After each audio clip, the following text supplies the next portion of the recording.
그래서 지난 시간에 묵상을 했습니다만 창세기 3장은 사람이 하나님처럼 되어서 선과 악을 아는 것이 인간의 최초의 죄라고 말씀을 하고 있습니다. 다시 한번 이거 중요한 건데요. 최초의 죄는 뭐냐? 인간이 하나님처럼 되어서 내가 타인을 내 마음대로 하려고 하고 지배하려고 하는 것, 이게 인간의 최초의 죄라고 말씀을 하고 있는데, 우리가 자꾸 이걸 간과해온 이유는 뭐냐면 선악과를 따먹지 말라 그랬는데 따먹었어, 불순종했어, 여기까지만 우리가 자꾸 생각이 가는 거예요. 물론 불순종이 맞는데 그 불순종의 내용이 뭐냐까지 우리가 이제 들어가야 되는데, 그 불순종의 내용은 선악과가 아닌, 선악과라고 하는 말은 성경에 없습니다. 선과 악을 알게 하는 나무의 열매입니다. 그걸 먹으면 선과 악을 알게 되어서 너는 선해, 너는 악해, 이렇게 내가 막 감히 막 판단하는 거죠. 정죄하는 거죠. 이거를 하지 말라고 한 건데, 그냥 먹지 말라고 하는 거를 먹었어까지만 사실 가고 있는 게 우리 현실이잖아요. 우리 한국 그리스도인들의. 그래서 다시 한번 우리가 이거를 본 건데, 창세기 3장 5절입니다. 하나님은 너희가 그 나무 열매를 먹으면, 선과 악을 알게 하는 나무 열매를 먹으면 너희의 눈이 밝아지고 하나님처럼 되어서, 여기가 중요한 겁니다. 하나님처럼 되어서. 왜 먹었죠? 하나님처럼 되려고 먹은 거죠. 그럼 인간은 왜 자꾸 하나님처럼 되려고 하는 거죠? 같이 함께 살면 하나님처럼 될 이유가 없거든요. 함께 살려고 하는 게 아니라 내가 너를 지배하려고 하기 때문에 하나님처럼 되어야 내가 타자를 지배할 수 있거든요. 동등하면 지배할 수가 없잖아요. 그래서 많은 철학자들과 이 문학가들이 계속해서 이거를 사실은 얘기해 왔어요. 니체 같은 경우는 자라투스트를 이렇게 말했다 해서 초인을 얘기하잖아요. 초인. 초인이 뭐죠? 인간의 한계를 뛰어넘는 거거든요. 뛰어넘으면 어디로 가죠? 신의 영역으로 가는 겁니다. 니체가 말한 것도 그거예요. 그래서 즐거운 지식이라고 하는 책에서 인간이 신을 죽였다 이렇게 말합니다. 왜? 자기가 신이 되려고. 니체가 굉장히 이 목사님 아들인데 교회를 떠나요, 이 사람이. 왜 떠났냐면 사람들이 하나님을 예배한다고 하면서 하나님처럼 되려고 하는 모습을 너무나 많이 보니까 실망스러워가지고 교회를 떠나죠. 그래서 무교가 되어버립니다. 무교인? 맞나? 무교인 맞나요? 무종교인이 됩니다. 도스토옙스키 죄와 벌에서도 왜 노파를 죽이죠? 라스콜니코프가 노파를 왜 죽이죠? 나는 평범한 사람이 아니야. 나는 사람을 죽일 수도 있는 특별한 존재야라고 하는 것을 확인하고 싶었거든요. 범인과 비범인 사이에서 나는 평범한 사람이 아니고 나는 굉장히 비범한 사람이야. 다시 말하면 니체가 말하는 초인임을 확인하고 싶었던 거예요. 라스콜니코프를 통해서 도스토옙스키도 우리 인간이 갖고 있는 하나님처럼 되려고 하는 그 욕망을 얘기한 작품이 죄와 벌이에요. 수도 없이 많은 철학자들과 문학가들이 이거를 얘기해 왔는데, 사실 우리가 좀 이렇게 스킵했던 부분이 있는데, 하나님처럼 되어서, 그죠? 하나님처럼 되면 어떻게 되는데요? 선과 악을 알게 된다, 이거죠. 그럼 하나님이 원하는 건 뭐죠? 내가 타자를 앞에서 너는 선하다, 악하다 판단하지 말라는 겁니다. 왜? 그걸 해버리면 하나님이 할 일이 없어져요. 하나님의 영역이고 하나님의 고유 권한인데 그걸 사람이 해버리면 그럼 하나님은 뭐합니까? 하나님이 해야 되는 건데, 재판장이 당신은 선하다 악하다라고 이제 판단을 내리죠, 재판장이. 그런데 피고와 피고 사이에 서로가 이거 판단을 해버리면 재판장이 할 일이 없어지는 거죠. 이런 상황인 거예요. 그래서 하나님은 이걸 하지 말라는 거예요. 그러나 우리가 교회 안에서도 서로를 판단하고 정죄하고 이러는 게 비일비재하고 수도 없잖아요. 왜 이런 일이 벌어질까요? 그냥 단순히 불순종했다, 선악과를 따먹었다, 여기에 머무르니까 여기까지 못 가고 있는 거죠, 우리가. 그러나 분명히 인간이 처음으로 지은 죄는 하나님처럼 되려고 했던 것, 이거예요. 왜 되려고 했는가? 타자를 내 마음대로 하고 싶어서, 지배하고 싶어서. 유발 하라리라고 하는 히브리 대학의 역사학자가 사피엔스라고 하는 책에서 가장 강조하고 싶었던 이야기가 이겁니다. 굉장히 두꺼운 책이지만 마지막 결론이 뭐냐면 인간에게는 신이 되려고 하는 욕망을 가지고 있다라고 하는 거예요. 마지막 챕부터 맨 마지막 챕부터 해서 이렇게 얘기하죠. 이보다 더 나쁜 것은 인류가 과거 어느 때보다 무책임하다는 점이다. 스스로를 신으로 만들면서 아무에게도 책임을 느끼지 않는다. 하나님이라고 하는 신은 사람들을 책임지고 사람들을 지켜내고 사람들을 보호하고 출애굽을 시키고 사람들에게 기쁨을 주고 에덴 동산을 만들어서 기쁨을 주고 이렇게 책임을 지는 신인데, 신이 된 인간들은 그게 바로 2탄으로 나온 이제 호모사피엔스라고 하는 책이죠. 호모데우스라고 하는 책이죠. 인간은 신이 되어 가지고 책임을 지지 않는다는 거죠. 그럼 뭐 하느냐? 지배만 즐긴다. 이게 유발 하라리가 마지막으로 강조한 이야기예요. 무책임한 신들 이보다 더 위험한 존재가 또 있을까? 인간이 신이 되는 건 너무나 위험한 일이다. 왜? 지배만 하니까, 지배만 즐기니까. 인류라고 하는 말은 사람의 종류라고 하는 말이죠. 인류, 휴먼, 사람의 종류예요. 그럼 사람의 종류가 여러 가지인가요? 여러 가지였다라고 하는 겁니다. 지금은요, 하나죠. 사피엔스라고 하는 지금 우리 하나예요. 개는 불독도 있고 세파트도 있고 또 뭐 있죠, 진돗개도 있고, 여러분 애완견 키우는 작은 거 뭐죠? 푸들도 있고 많잖아요. 근데 사람은 왜 하나죠? 본래는 15만 년 전에는 6개의 종이 있었어요. 인간은 호모가 사람을 의미하는데, 인류라고 하는 말은 사람의 종류가 여러 가지였기 때문에 인류라고 하는 단어를 쓰는 겁니다. 근데 6종이었던 인류가 하나의 종으로 돼버린 거죠. 그리고 이거를 인류라고 말하는 거예요. 사실은 인류가 아니죠. 하나밖에 없는데 무슨 인류입니까? 종류가 하나인데. 왜 그러면 6종이 하나가 되었을까요? 가장 힘이 센 이 호모사피엔스, 우리가 호모사피엔스입니다. 호모사피엔스가 유럽에 살았던 호모 네안데르탈인, 아시아의 호모 에렉투스, 인도네시아 자바섬의 호모 솔리엔시스, 인도네시아 플로레스 섬의 호모 플로시시엔스, 시베리아의 호모 데니소바를 찾아가서 다 살해한 거예요. 다 살해하는데 성공을 해요. 워낙 힘이 셌으니까. 그러니까 하나만 남은 거죠. 왜 다 없앴을까요? 내가 신이 되어가지고 타자의 생명을 내 마음대로 하는 것을 즐겼던 거죠. 지배하는 것을 즐겼던 거죠. 이거를 하나님이 하지 말라고 한 건데, 에덴 동산에서 가장 중요한 규칙이 이걸 하지 말라고 하는 거였는데, 호모사피엔스는 5개의 종을 다 살해한 겁니다. 없애버린 겁니다. 왜? 유발 하라리는 신이 되려고 하는 욕망이 빚어낸 비극이다라고 설명을 하는 거예요. 지금도 유발 하라리의 얘기는, 지금도 오늘날에도 인간은, 호모사피엔스는 오늘날에도 계속해서 신이 되려고 하는 욕망을 포기하지 않고 있다라고 지적을 하죠. 몇만 년 전에 지구에는 적어도 6종의 인간이 살고 있었다. 여기에서 이상한 점은 옛날에 여러 종이 살았다는 사실이 아니라 오히려 지금 딱 한 종만 있다는 사실이다. 이거 도저히 이해할 수가 없다는 거죠. 우크라이나에서 지금 벌어지고 있는 전쟁도 뭐죠?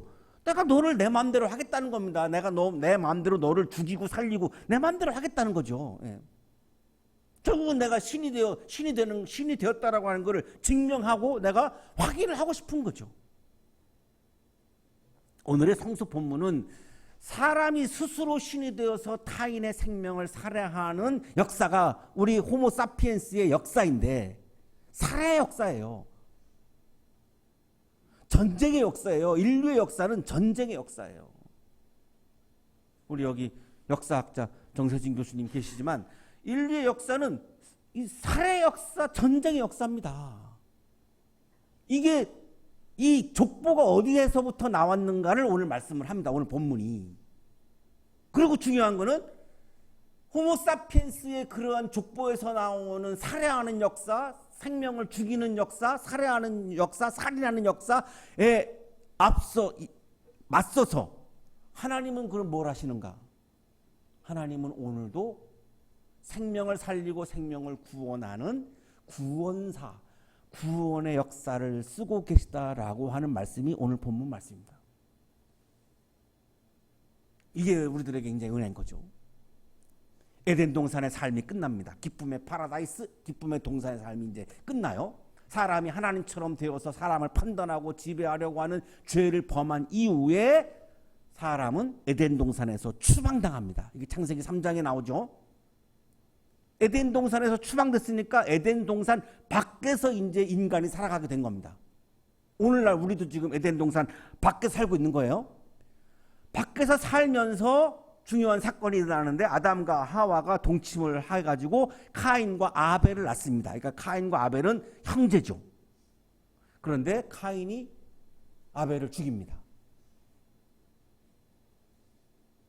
왜 카인이 아벨을 죽였을까요? 카인은 형이고 동생은 아벨은 동생이잖아요. 형이 더 힘이 세잖아요. 약육강식이죠. 힘이 센 자가 힘이 약한 자를 죽이는 겁니다. 이게 전쟁이 그런 거죠. 형이 동생을 죽인 거예요. 형들은 이거 회개해야 돼요. 저는 참고로 막내예요. 동생이 힘이 없잖아요. 그러니까 그냥 당하고 사는 거죠. 그래서 제가 수도 없을 그 시간에 약자 보호를 굉장히 강조하는데 그게 하나님 마음이에요. 하나님이 어떻게 하시는지 보세요. 카인이 아벨을 죽였죠? 카인은 왜 죽였어? 똑같아요. 아버지하고 엄마하고. 내가 신이라는 거예요.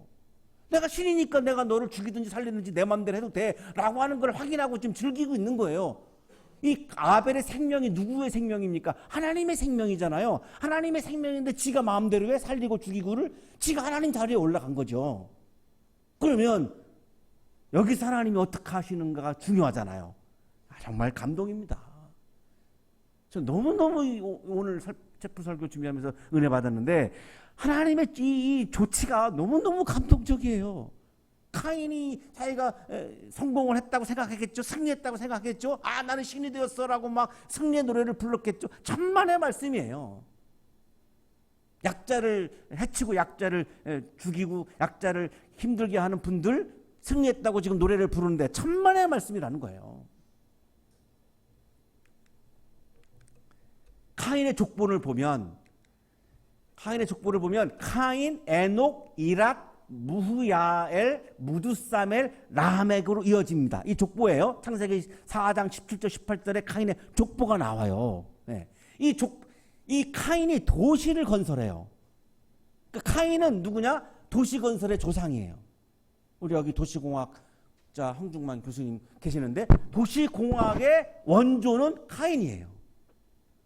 아무리 우리 황준만 교수님이 뛰어난 학자라고 아무리 그래봐야 그냥 카인의 후예일 뿐이에요. 도시공학의 원조가 카인입니다. 인류 최초로 도시를 세운 사람이에요. 카인이 디자인도 하고 건축도 하고. 그리고 라멕의 아들 야발은 집짐승을 치는 사람이었는데 유목문화의 조상이에요. 그리고 라멕의 아들이 셋인데 두 번째 아들 유발은 수금을 타고 퉁소를 부는 사람인데 예술의 조상이에요. 인류 최초로 예술을 시작한 사람이에요. 여기 우리 성악가 여기 있는 분들은 다 유발의 후예예요. 아무리 뭐 죽었다 깨도 소용없어요. 다 유발의 후예예요. 예술을 처음으로 수금을 타고 퉁소를 처음으로 분 사람이 유발이라고 하는 사람이에요. 인정하고 싶지 않겠지만 성경에 그렇게 기록되어 있습니다. 셋째 아들이 두발가인인데 이 사람은 기구를 만드는 일을 했습니다. 그러니까 공학도들은 다 이 두발가인의 후예입니다. 최초의 공학도예요. 이 사람은 기술의 조상이죠. 이거 다 성경에 있는 거예요. 제가 지금 만들어내는 말이 아니고. 자, 그러면 가인의 족보에서 인류의 문명이 탄생했습니다. 도시가 나오고 예술이 나오고 기술이 나오고 공학이 나오고.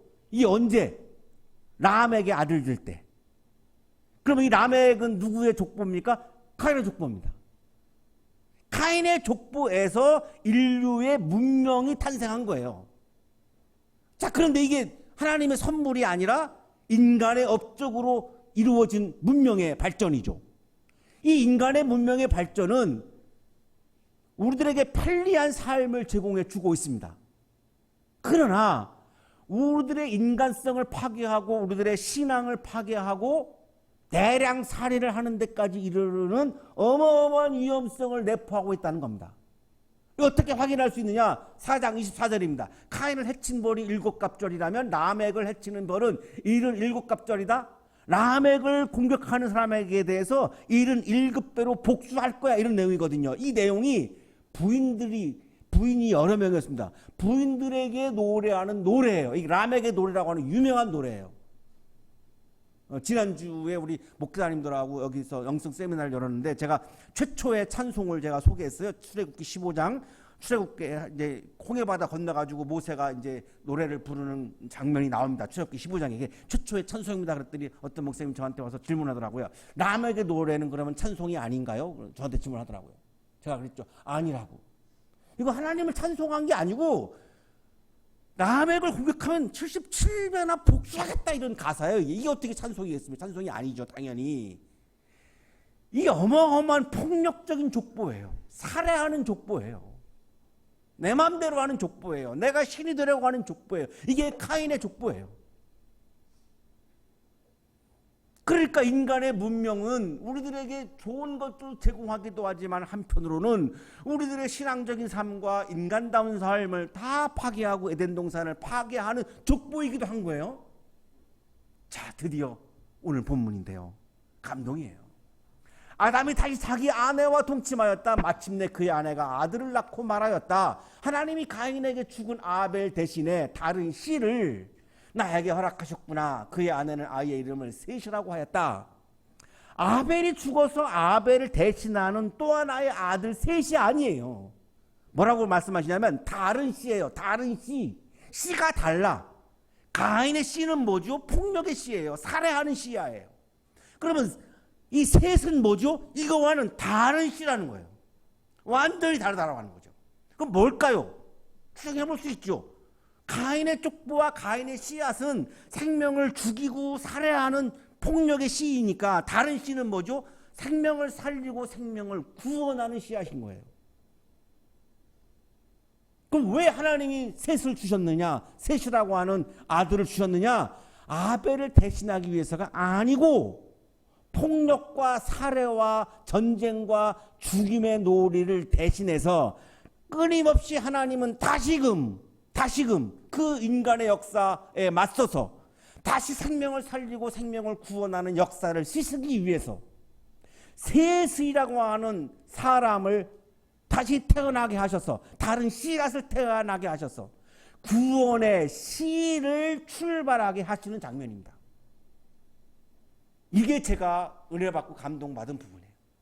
하나님은 여전히 아무리 우리가 신이 되어서 사람들을 살해하고 죽이고 이런 역사, 죽임의 역사, 전쟁의 역사를 쓰려고 하지만 하나님은 여전히 끊임없이 생명을 살리고 구원하려고 하는 역사를 포기하지 않으신다.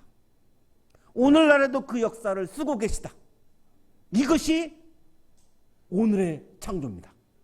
하나님의 창조는 세 가지가 있다고 그랬죠. 태초의 창조, 오늘의 창조, 미래의 창조. 하늘과 새 땅. 오늘도 여전히 우크라이나에서 전쟁을 벌이고 있고 우리가 살고 있는 사회에서 서로를 막 죽이려고 하고 음해하고 모략하고 서로를 막 깎아내리고 공격하고 막 이렇게 살고 있지만 카인의 족보로에서 살고 있지만 하나님은 여전히 오늘 이 시간에도 생명을 살리고 생명을 구원하는 구원의 역사를 쓰고 계시다는 겁니다. 그래서 우리가 하나님을 찬양하고 하나님을 예배할 수 있는 거죠. 그래서 우리가 지금 이 시간에 채플에 모여서 예배를 드리고 있는 그 하나님을 예배하고 있는 거죠. 26절이 놀랍죠? 셋도 아들을 낳고 아이의 이름을 에노스라고 하였다. 그때에 비로소 사람들이 주님의 이름을 불러 예배하기 시작하였다. 예배라고 하는 단어가 성경에서 처음 나오는 장면이 여기입니다. 언제 예배를 드리기 시작했나요? 에노스 때입니다. 누구의 족보인가요? 셋의 족보입니다. 카인의 족보는 생명을 살해하는 족보이고 셋의 족보는 하나님을 예배하는 족보입니다. 왜 이들이 예배를 했을까요? 생명을 살리고 생명을 구원하시는 구원의 역사를 썰어 내려가시는 하나님께 감사해서 지금 예배를 드리고 있는 거잖아요. 그리고 5장으로 넘어가면 아담의 족보가 나오는데 기가 막힙니다. 정말로 기가 막힙니다. 아담의 족보를 보세요. 아담, 셋, 에노스, 게란, 마랄렐, 야렛, 에녹, 무두셀라, 라멕, 노아가 나옵니다. 특이한 점, 아담의 족보에 누가 없습니까? 카인이 없습니다. 분명히 카인은 처음으로 난 아담의 아들인데도 불구하고 아담의 족보에 카인이 없습니다. 족보에서 지운다 그런 말 하잖아요. 족보에서 지운다. 우리가 뭔가를 잘못하면 너 우리 족보에서 막 지울 거야 그러잖아요. 카인은 아담의 족보에서 지워버렸습니다. 왜? 하나님이 되려고 했기 때문에. 사람을 살해야 했기 때문에. 카인의 족보가 아닌 셋의 족보에서 누가 나옵니까? 노아가 나옵니다. 홍수 심판 앞에서 다시 생명을 살리는 역사를 시작한 사람이 노아죠. 이 셋의 족보에서 노아가 나오고 가인의 족보에서 노아가 나오지 않고 가인은 아예 족보에서 사라져 버립니다.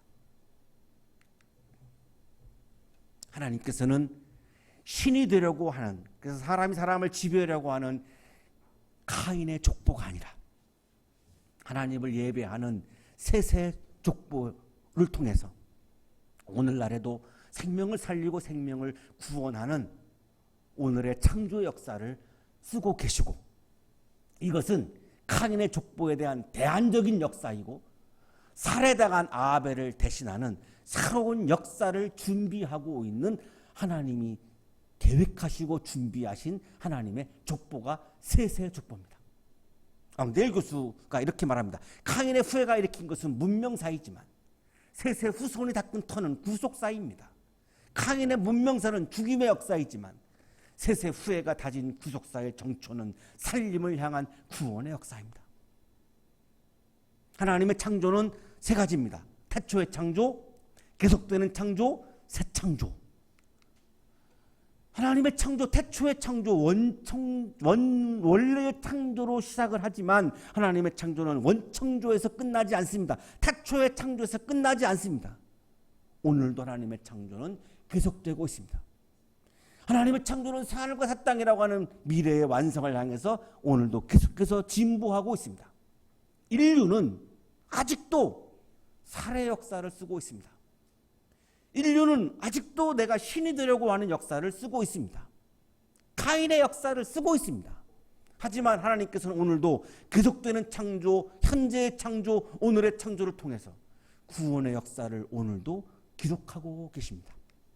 하나님께서는 우리를 계속되는 창조, 현재의 창조 동역자로 부르시는 겁니다. 왜 우리가 그리스도인이 되었을까요? 왜 우리가 촛불에 나와서 예배를 드리는 예배자가 되었을까요?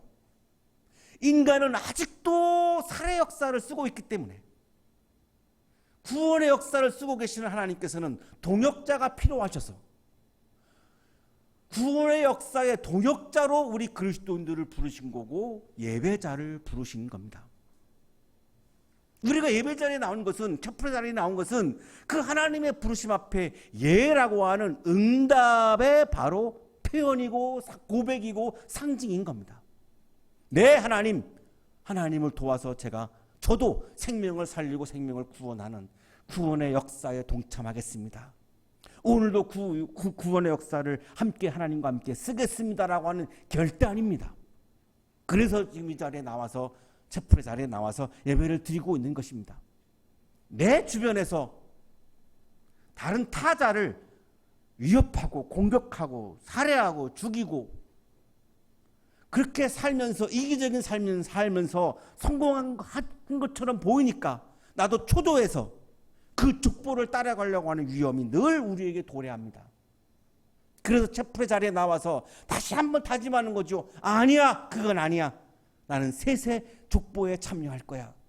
생명을 살리고 생명을 구원하는 역사에 나는 참여할 거야를 다시 한번 내가 하나님 앞에서 다짐하면서 내가 하나님의 동역자로 살겠습니다라고 하는 결단이 필요하기 때문에 우리는 촛불의 자리에 나와서 함께 이거를 확인하고 함께 다짐하고 우리가 동지가 있음을 확인하는 겁니다.